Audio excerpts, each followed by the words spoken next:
I'm Arturo Martinez from Imani Incorporated. I'm Imani Project Manager and have been working for the company for the last couple of years. Today I'm going to be talking about the Spanish Mexico Instaclass creation, the whole process of this, and the different levels that encompass these complicated and challenging lessons. I'm originally from San Diego, California, but lived in Tijuana, Mexico for 10 years. I'm very well versed in the culture and the way people talk and communicate with one another. In order to create good and quality Spanish Instaclass lessons, in this case for Mexican, for Spanish speakers that are from Mexico, we need to select first an appropriate video content that we select from the School of Videos that are provided on a weekly basis. So we select that video, and of course we hear the lesson, of course, take a 5-minute video clip and assess the content and determine what level is it going to be. The first one is the beginner's level. Beginner's level is a new added one that started off January of this year, in which the linguist has to look for content that is children's programming or commercials that are intended for new learners for the language, in this case Spanish. For the intermediate level, one selects material like soap operas, talk shows, any form of programming that contains casual, colloquial information that can be useful for the learner, but in this case just to enhance a little bit your Spanish conversational skills. That is what the intermediate level is meant for. Once you reach the advanced level and the superior level, you go into the world of programs that involve history, documentaries, politics, news.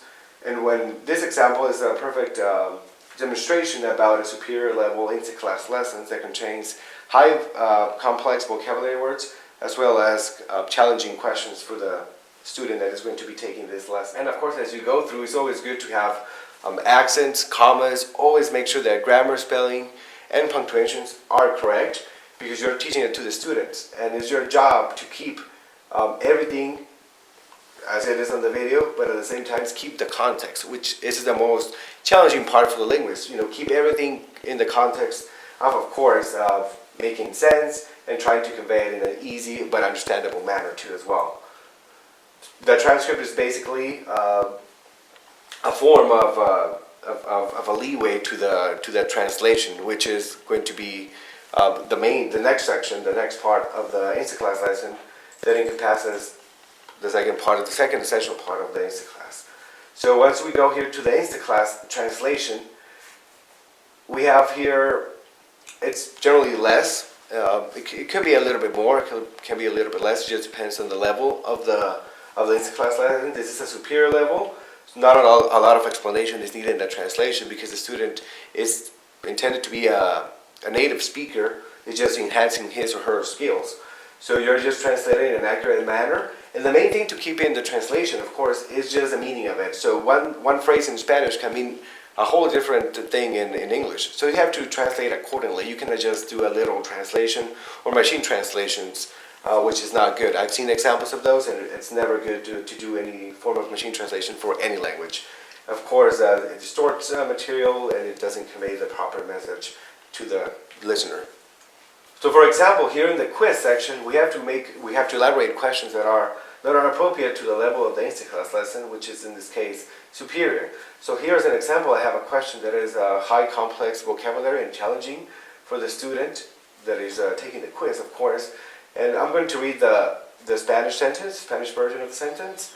El órgano administrativo que emane de la reforma anticorrupción será para, and then you have blanks, of course, y a los del gobierno de cualquier nivel. So these blank spaces are meant for the student to fill in the blank based on the transcript and based on the learning they retrieve from the video.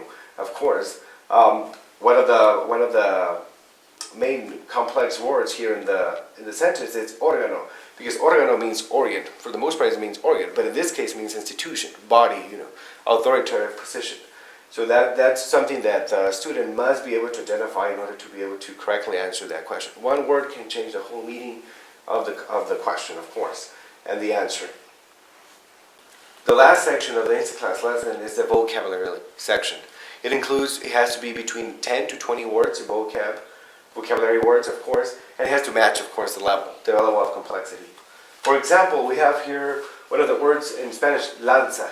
That means to launch, as we see here in the English translation of it, but notice that I put it in this context. Now, why did I do in this context? It is because lanza in Spanish can mean also spear in English. Lanza means spear, for battles, for wars. But in this case, I'm using it as, in this context, as launch, and as it is used on the video too as well. So you always have to keep in mind the context in which you're using the word. Another example of it is instrumento, which is a tool. That's tool, but that's one of the meanings of that word. Instrument means, music instrument for the most part when we think about it. But used in this context, that's what it means, tool. And we have other examples too as well. As for example, as we can see here, pendientes, which is slopes, but as we see it here, is pending, yet to be done. So that's something that needs to be done. And that pertains, some of the vocab words pertain to that particular country, which is Mexico. Other Latin American countries may have the same words, but they have different contexts. So it's always good for the linguist, in this case, that I do, is put it in the context in which you're using the word and note it for the student to be able to identify those words. As we have seen today, InstaClass is a very important tool and project to have and to continue with this important tool for students that are trying to learn a new language or enhance their skills. Even as a linguist, I am learning also a new material, which is very great because it doesn't only help the student, but also the linguist itself. We look forward to continue working with Scola and expanding this great project around the world. Thank you very much and have a good day.